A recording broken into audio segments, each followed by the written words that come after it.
Olympic and extra long sprint or extra large sprint. This is probably my favorite race in the Try the Park series. So very, very excited about it. Um, just a little bit about me before I get started. So I am Alex Fuller. I'm currently a professional triathlete. I say that with it. Well, we'll put air quotes around that. I definitely don't make any money doing it, so I have a real job. Um, but I won the Try the Park series last year, and I've done it 4 or 5 years now. So I've done a lot of these races a lot of the times, know a lot about them. So I'm very, very excited to talk about them. I'm part of All Three Sports Racing Team, so big fan to them. Thanks for their support. They support the races. I'm part of the Rock multisport training team. So if you're looking for a coach, let me know. Hook you up there.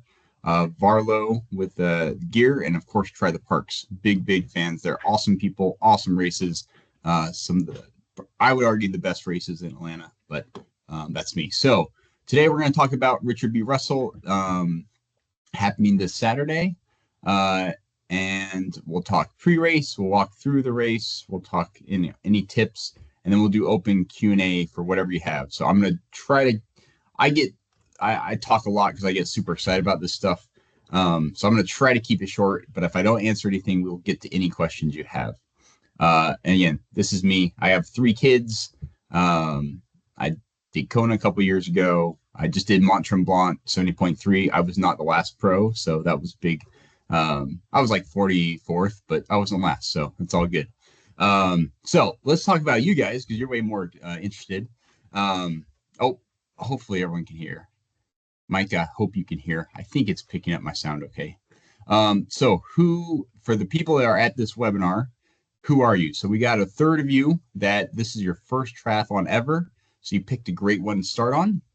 A third of you, you haven't done, this isn't your first triathlon, but you haven't done a Try the Parks race. So awesome, you found the Try the Parks. And then a third of you, you're like, oh yeah, I've done Try the Parks, no big deal, but I still want to learn. So that's great. So if you're feeling like, oh man, there's no one else like me, you can relax. There's lots of people like you. There'll be, a couple hundred people competing. There'll be at least 50, 60 people. This is their first time doing a triathlon. So if you have any questions, there's no dumb questions. Ask whatever you want. All right, so let's jump in. These are the questions I received beforehand. So I'll be sure to talk to these. I put it at the end, make sure I cover it. We'll talk about parking. Do you have to wear a shirt? Details about the course. We'll go over all that. What about transition? Walk through the thing, and then relay teams. I know a little bit about relays. I'll talk about that a little bit. But if you have more questions, we can follow up. All right, so pre-race. This is important. So today is Tuesday, I think. Yep, it's Tuesday. Tomorrow, I would highly recommend getting all your gear set out on Wednesday. This is my favorite checklist, the triathlon.racechecklist.com. That's literally what I use before all my races. There's lots of other good ones out there. This is a free one. So get everything laid out. And the reason you want to do it Wednesday is because if you forget something or if you don't have something, that gives you a couple days. You can find it. You can go to All Three Sports, buy it, that kind of thing. Make sure your bike's working, all that stuff. So Wednesday, sort your gear. Thursday, if you can, drop by All Three to pick up your packet because it's just nice to do that, and you don't have to worry about it race morning. But if you can't do it, it's not a big deal. No more hard workouts starting Thursday, at least, maybe even earlier than that. Friday, throw everything together in your bags and in your car, and then go to bed early. Right. So that's my recommendation. So let's talk about race morning. So first off, it's going to be hot. Surprise, surprise. It's mid-July in Georgia. So nothing too crazy. Race start, it should be like 75. By the time you finish, it's going to be in the 80s. So it gets toasty. And on the run, there's some trees, but it's pretty sunny. So we'll talk about that in a minute. But wake up, fuel, like get some fuel in you as soon as you wake up. Leave your house. I would recommend, like, normally I live like a couple hours away, but I have to wake up at like 3:30 for this race, so it's pretty early. But stay awake while you're driving. I would aim to get there at 6 a.m. ideally. That'll give you 2 hours to kind of get everything set up. I think we start at 8. I'll double check that. But yeah, like it might be 7:30 actually. So that gives you might even want more time. So I think I'll double check that. I think it's 7:30 when we kick off. It was last year. So that gives you plenty of time to get everything set up. It's not super too much to do, but hey, the more time you have, the less stress you are. Versus I've pulled up at a race and it's going to start in like 30 minutes, and that's just stress that you can avoid. So parking, there is parking right down by transition. You come to the park, you don't have to pay to enter the park. That's covered with your entrance fee.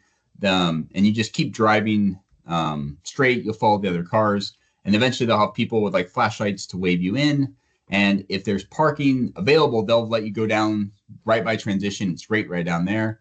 But as soon as that fills up, they'll have you park it's about a quarter of a mile up the hill. It's like up the hill that you'll run down at the end. And there's huge parking lot there. So they'll have people directing you. So don't need to worry about parking necessarily. Like they'll direct you. If you are at that upper parking, is a little bit of a walk. So that's another incentive to get there early. They had bathroom. That's what I really care about. They have a bunch of porta potties, and I think they have a bathroom that you can use there. So again, my recommendation, as soon as you get there, go to the bathroom. Yes, 7:30 race start. Thank you. Others are 8. So yes, 7:30. So I would highly recommend getting there 6. So you have an hour and a half, even a little bit early, but I think it usually opens around 6. So you can pick up your packet that morning, or if you've already picked up your packet, you'll need your race number to go get your timing chip. You have to pick up your timing chip that morning. So get that, throw that on your left ankle. What to wear? There's a question of like, do I have to wear a shirt? No, you don't have to wear a shirt. Obviously you want to be modest, but like a tri-kit is ideal. You can do a swimsuit. I might worry about chafing on the bike, but that's not like a rule. And I've seen, a friend of mine do the whole thing in a tiny Speedo. So that's an option, but tri-kit's the way to go. So my routine, I'll get there. I'll go to the bathroom, pick up my timing chip, my packet and my timing chip. I'll set up transition, which we'll talk about in a minute. Get some chamois cream on, get my kit on if I'm not wearing it already. Go to the bathroom again, hang out. Then I'll start to warm up, head towards the swim. You line up by cap color, which they explain really well. So like red caps will go first, and then I forget what the colors are, but like, pink and then green or whatever. You'll go one by one. We'll talk about that in a second. And then consider a warm-up swim. So if you have everything set up, you have a half hour before the race starts, you can get in the water and kind of warm up a little bit. So again, we'll hit questions in a minute on anything. So transition, setting up transition. So they will have transition bars set up with number ranges. So be like, hey, this from this, thing, the bars that hold them up. So this section of transition is numbers like 1 through 6. So if I'm number 4, I can put my bike anywhere on there. People tend to go in order like 1, 2, 3, 4, 5, 6. But as far as what the referee cares, I just have to put it within that section. So it's 5 or 6 bikes in each section usually. So you put it there and then kind of alternate back and forth so that you have a little bit more room. I recommend like a mat or a towel, and then you have your bike shoes if you're using bike shoes, your helmet, and then your running shoes if you're going to switch, and then like your running belt, hat, and that kind of thing. So and then from there you can get everything else you don't need after everything's set up. Either go put it back in your car, or I'll put it like in a transition bag and just kind of put it off to the side so it's out of the way of everything. So that's an option too. So that's setting up transition. Then just before the race starts, this is what's going to happen. So first off, they'll have a race briefing. So everyone will be by they'll close transition, say, hey, on the speaker, they'll say, hey, transition is closing. Everyone head down to the start if you're not there already. So you go to the start and about 15 minutes before the race starts. And then they'll get on the microphone. They'll do a quick race briefing, kind of explain what's going on, what's the course. They're essentially going to say everything that's on the white paper that you get with your packet pickup, kind of explaining everything. So if you read your race packet, you should be good to go. Plus you're here. The referee will come on and just remind everyone, hey, let's have a good time. Let's not draft, that kind of thing. He'll maybe talk about a couple of rules. They'll have a national anthem, a pre-race prayer, and then they'll say, hey, we'll start in 2 minutes or whatever. So this is wrong. It's let's change that right now. It is not 8 a.m. It is 7:30. There we go. All right. And then they'll do a rolling start. We'll talk about that in a second. So the swim. So this is definitely not, well, anything could happen, but it's never been wetsuit legal. It's pretty toasty. So I wouldn't bring a wetsuit. You can do a swim skin if you have one. If you don't worry, just swim. It's a rolling start. So it's not like everyone waves up, or lines up and runs. It's one person every 5 seconds. So they'll have, bib number 1 in front, and then 2, 3, 4, 5, 6, everyone lines up, and they'll have a little phone that counts down. And they'll say 5, 4, 3, 2, 1, and then like a little air horn sound, and you're off. And so just one person goes, one after the other. So if I'm bib, 129, I'm going to go find, go back 100 people and try to find bib 125, 126, and kind of be somewhere in there. So we're not rigid on like, hey, you have to be behind 128.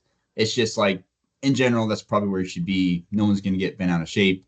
And if for some reason you're like, whoa, hold on, I don't want to go that early, I'm just going to go to the back, that's fine too. So anyway, so let's talk about the swim, because this is a little more complicated, especially for people doing the Olympic distance. So it is a 2-lap swim that I'll talk about, and I'll talk about more. But so Olympic is 2 laps. It is not an Australian exit. You stay in the water. So let's jump forward. So there's going to be some tomato buoys. So you start off from the beach, and every time you see a big tomato buoy, that means turn left, except at the very end. So we go out, and then we're going to go counterclockwise. Is that right? Yep. So we're going to go from the beach to this first tomato buoy, and we're going to turn left. And then you go all the way out, and you're going to pass some triangle sighting buoys. Those are just for sighting. You got the triangle buoys. And then you go to the big tomato buoy that's way out there, and you do a really hard turn, 108, 170-degree turn. And then you go back towards the yellow tomato, which will be right here. So if you're doing the sprint, it's 1 lap. You go boom, boom, boom. You pass the yellow tomato, you go in. If you're doing the Olympic, it is 2 laps. So when you see that yellow tomato, that means I'm going to turn left again, because we turn left at the tomatoes, and I'm going to go towards the red tomato and go around again. So the first time you go on the yellow buoy, it's turn left. Second time on the yellow buoy, you head in. So that is, so 1, 2. That's the important thing. There's always like 2 or 3 people that forget, and they only do 1 lap, and they either come in and we say, hey, go out, go do another lap, or they just have a really fast swim time, and we're like, oh, I don't know about that. So 2 laps. I will, in this presentation, I have shared a link to my activity from last year, so you can go see like all the actual stats. But here is my actual swim. So it's literally, exactly what we said. You go out, you go around, and then you go back in. At the finish, they'll have a big finish sign, and then they'll have one of those. This is awesome. I need a video of this. One of those dancing inflatable guys at the end. It's great. It's the best thing to sight off of. So that is the swim. Let me see if there's anything else I want to talk about. So yeah, disregard the last 100 meters is in the sun. That's not true. That's from a different race. I'll delete that. But yeah, so that is the swim. It takes about, if you're fast, 20, 25 minutes. If you're a normal swimmer like me, like 30 to 40 minutes. Kind of just depends. And last year it was, let's see what the distance. It was 1,550 yards last year. I think that's about where it should be. So you're going to be plus or minus 100 or 200 yards based on where the buoys float, all that kind of stuff. All right, so just remember, Olympic 2 laps. First time you see the yellow, turn left. Second time you see the yellow, head into the beach. And that is what this is a picture from last year. This is what that orange tomato looks like. It's big and orange and looks like tomato. And then in the background, you see one of those sighting buoys, which helps you swim straight. I do recommend if you're totally new and you're like, man, I'm nervous, I don't know anything, use this link. I'm gonna send this presentation out. Click on this link. This is the pictures from last year. There's lots of them. It's awesome, and it's just good to scroll through and be like, oh, okay, like this is what it looks like. These are the people doing it. So that's maybe to calm some fears. That's an option. So you do the swim, you've done 2 laps. If you're doing the Olympic, you come into transition, and this is a picture of transition, and you'll see these racks, and you see the white papers that are kind of folded over. That's what I'm talking about, of like the numbers. So you want to take off your cap and goggles. Don't worry about your wetsuit, you won't have that. But here's the important part. Before you touch your bike, you need to have your helmet on. It is a relatively new USAT rule. It's a safety thing, but like before you even touch the bike, you need to have your helmet on and snapped, which, isn't a huge deal. I think you can all do that, but get your helmet on, snap it, then you can touch your bike. So I recommend, I put my helmet on, I get my bikes on, or my shoes on, get my bike, and then walk / kind of jog with my bike to the mountain line. And then once you've passed the mountain line, that's when you then get on your bike. So if you're in a relay, this is also where you hand off the timing chip. So someone will be waiting, you hand off the timing chip, then they go off with their bike. Hold on a second. I'm going to show you. Here's the mountain line, kind of what it looks like. It's last year it was 2 big white duct tape lines on the ground. They have a sign, and they have someone they have volunteers right there saying, pass the line before you mount, or, before you get on. And when you come back in, they're like, slow down, whatever. So there's people there to help you. It shouldn't throw you off too much, but that's what it looked like last year. Bike course. All right, bike course. This is important. The bike course is being modified, and they're going to send an email. If they haven't already, they're going to send an email out with the bike course. There's construction on one of the roads, so that there's like a 70 or 80 yard section that's gravel. And if you have a nice, you've already gotten your email, so hopefully it's not a surprise. But because there was that gravel section, they're like, hey, we can't do this, we have to modify it. So we're going to go out and back. And John, I'm just going to give you talking privileges, so you can just jump in and hold on a second. So you can just jump in whenever you want. All right. So John can now jump in and correct me anytime. So basically, instead of the loop that was last year and previous years, it's now just an out and back. Still roughly the same distance, but that's nice that you don't have to go over any gravel. So kind of a last minute change there. So there's rolling hills. It's really, I don't know.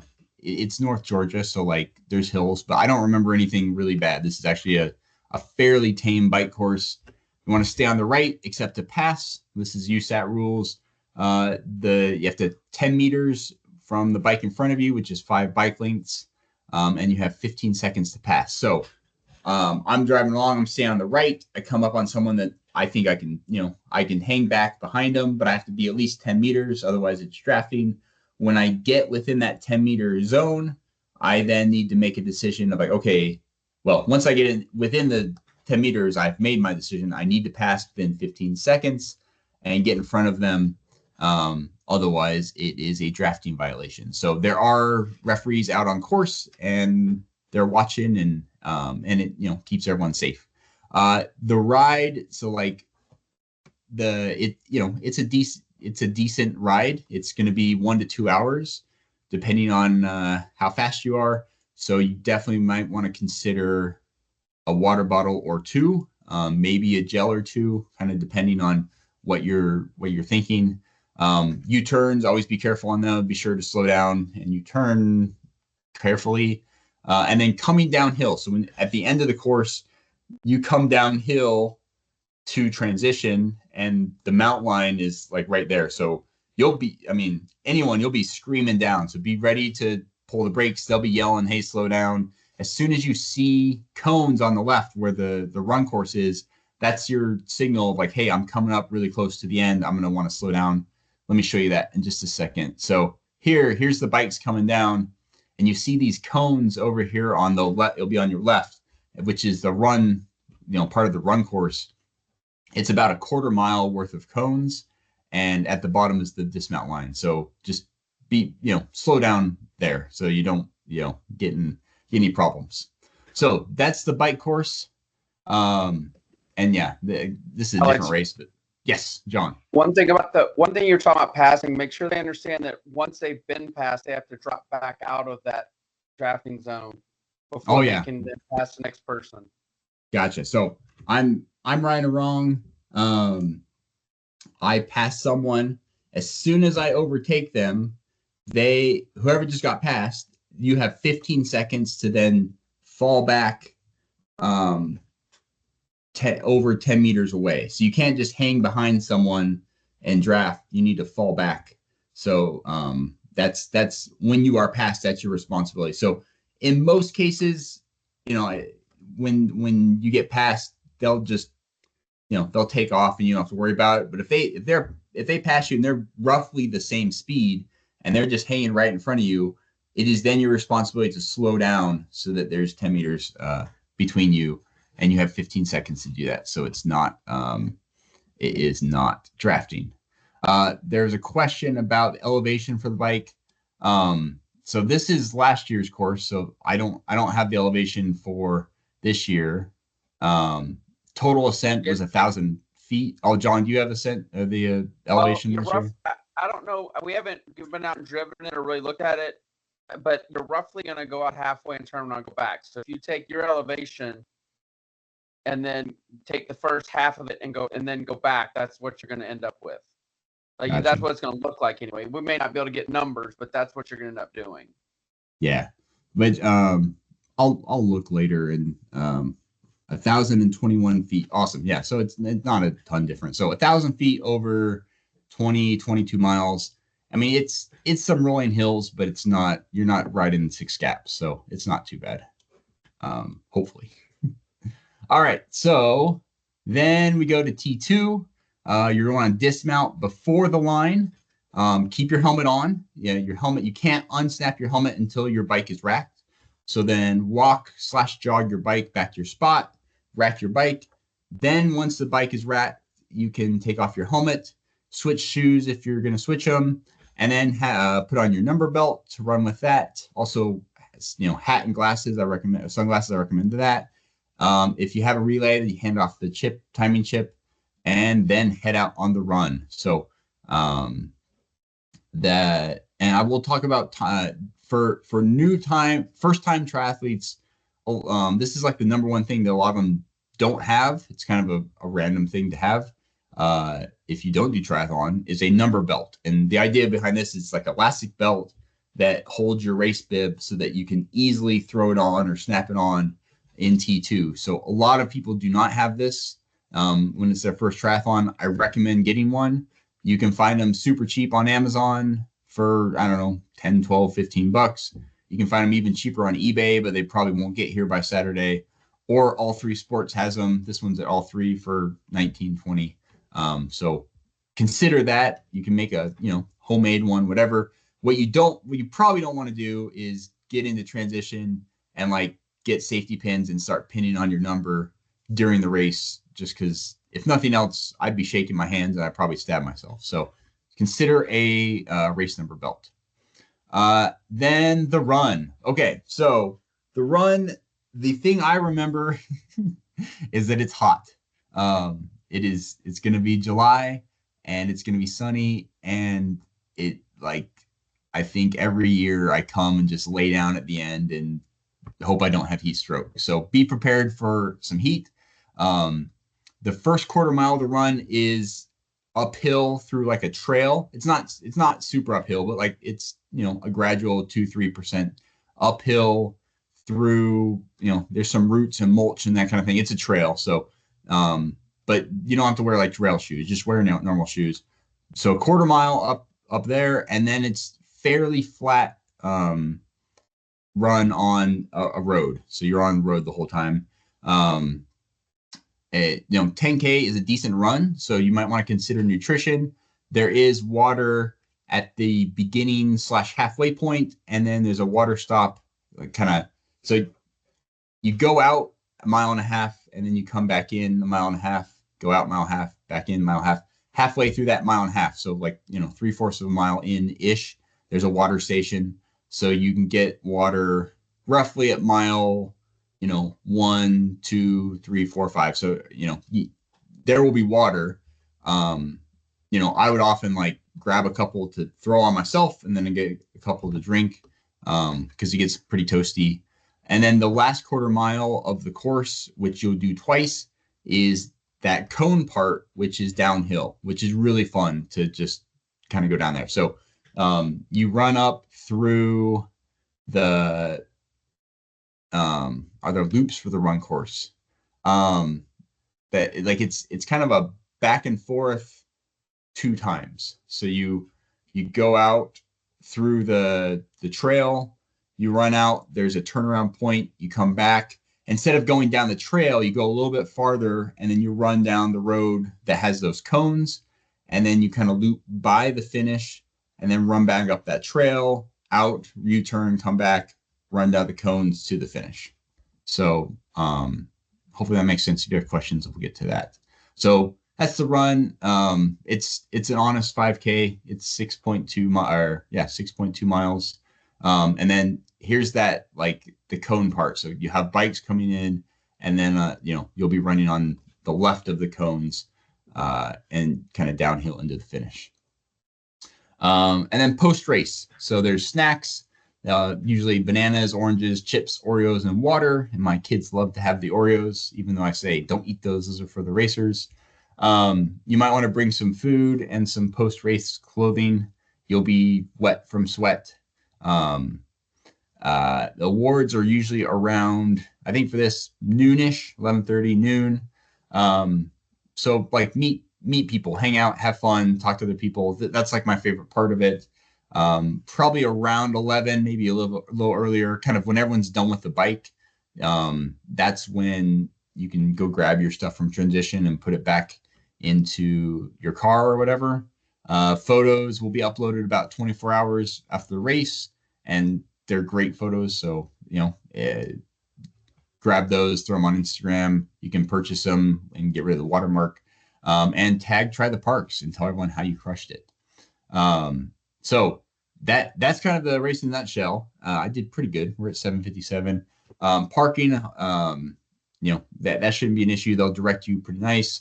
You don't have to wear a shirt. You might want to consider a tri-suit. Talked about the course, transition in the morning. I think it's pretty straightforward.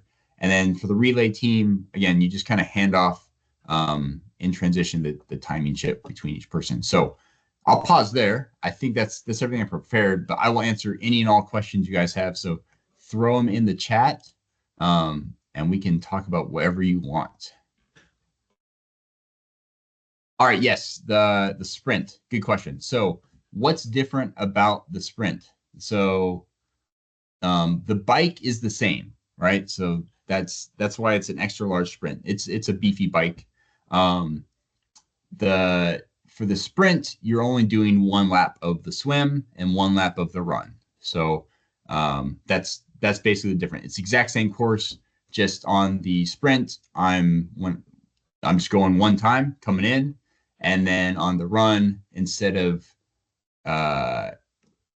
going back out and doing another loop or another back and forth, I'm just doing the 1 loop. So it's a 5K instead of a 10K. So it's pretty straightforward. Hopefully that answers the question. Chris, water on the bike. There is no water stops on the bike, which is kind of a bummer, but also, 20, 22 miles, you can be self-sufficient. So no water stops on the bike. I would put 2 water balls on my bike. I have one up front and then one in the back. And then, you might consider maybe another one on the down tube or 2 behind if you're going to be a while. So no water stops on the bike. Are there washrooms on the cycling or running route? Nothing on the cycling route because there's no aid stations on the bike. There are porta potties near transition. So like, in T1 or T2, I would probably do the transition, and then if you have to run to the porta potty, you can just go off and do it. I'd say that it's rare that comes in because it's a longer race, but you're talking 2 to 3 hours. So as long as you get a good trip in, you should be fine. But yeah, especially on the run, you should be all right. And then medical support, I don't think there's anything on route, but there is an ambulance standing by in transition. And so if there is an incident, they're right there. They're like on call for us, and they can pop out and take care of everyone. So that once in a while we do have a like someone will crash or fall or something, and the ambulance will come take care of them. So yeah, it hasn't been an issue before, or it's been an issue, but they take good care of them. How long does it take to get all the swimmers started in the water? I think it's about 10, 15 minutes. Kind of depends how many people are there. John can correct me if that's wildly wrong, but I think it's about 10, 15 minutes. So if starting at 7:30, I would guess most people, yeah, there's a thumbs up. John, is that about right? Yeah, that's correct. I mean, we have about 200 people registered right now, and I did the math, and it's like 16.6 minutes according to my calculator. So okay.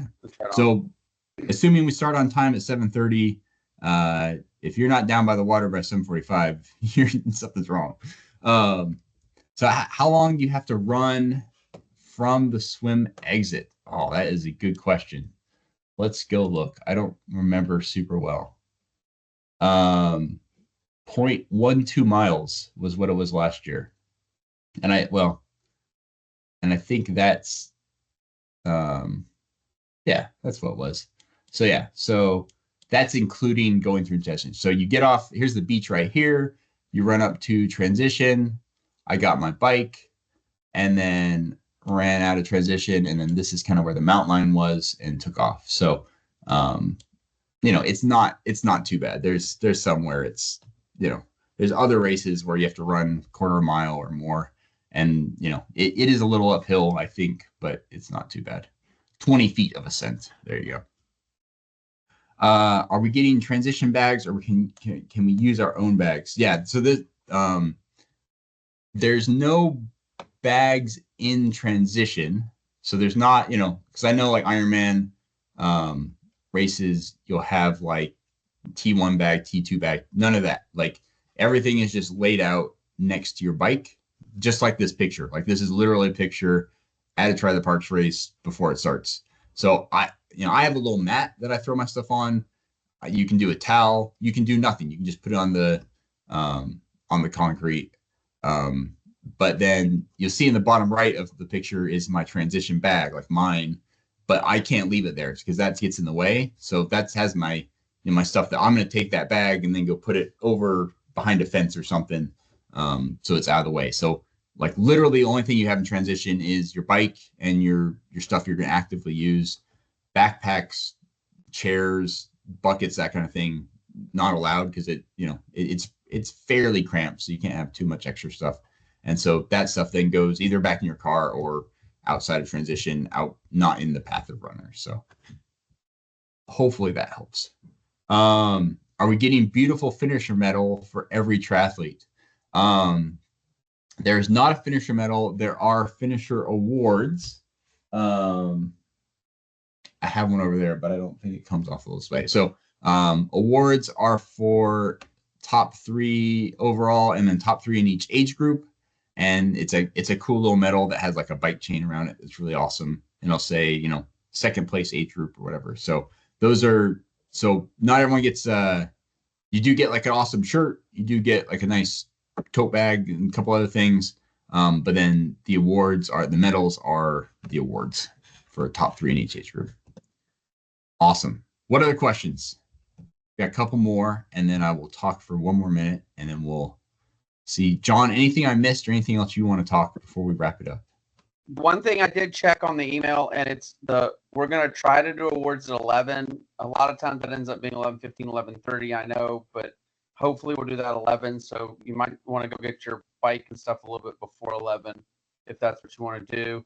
And then the other thing I always like to point out, a lot of times either just in transition before and you haven't noticed, or in transition on your way to the race, if you have a regular road bike, your bar ends will fall out, and that's a disqualification if they see that, and that's a dumb reason to get disqualified. So if you see that happen, we have 50 to 100 bar ends at every race. So just check if you have a road bike, make sure your bar ends are still in the end. And if you don't have one, let us know as you walk into transition and we'll get you one. Yeah, we see if I can Um, yeah. So real quick, there is, it's like on your bike right here. So this thing, this red thing right here, the bar end, if that is missing, it then becomes super dangerous because if you get in a wreck with a hollow tube, that can take like a chunk out of your leg. So that's why it's a pretty serious rule. So just check if you have those. If you don't, they have a bunch of extras. They'll just pop in for the race. And literally, that was when I did my first race. That was the biggest thing I was worried about because one of mine fell out and I was like super stressed. So yes, that it's a legit issue. Is there ranking for first timers? Um, John, we don't have a award for like we don't have a novice category, do we? We actually used to. We stopped doing that because we realized you're actually more likely to get an award in an age group than you are in the novice category because we get 10 or 15 people in the novice category. And once they've signed up for that, we can't switch them due to USAT rules. And they'd be in a category that had two people, like their age group would have two people, and they don't want an award, but they gave an eighth and novice. So because of that, we did do away with the novice category, but made it more likely for you to get an award in doing so. Yeah, I know quite a few people that their first race and they placed in their age group, which is kind of cool. TT bikes are definitely allowed for this race. So if you do have a TT bike, I highly recommend it. If you don't have a TT bike, please do not buy one before Saturday because that's a lot of expense and just use your bike you're used to. So, but yeah, TT bikes are allowed. Uh, all right. If you have other questions, you can hit me up on Instagram. You just DM me. I'll answer any questions you have. I'm Alex Fuller Try. And for real, like any questions you have. And then also be sure to like tag Try the Parks on your pictures. It's a lot of fun. Like this is my favorite race. It's hot, but that's kind of what makes it fun. We start early, so that helps a little bit. Um, and it's a fairly flat course. It's a great group of people there.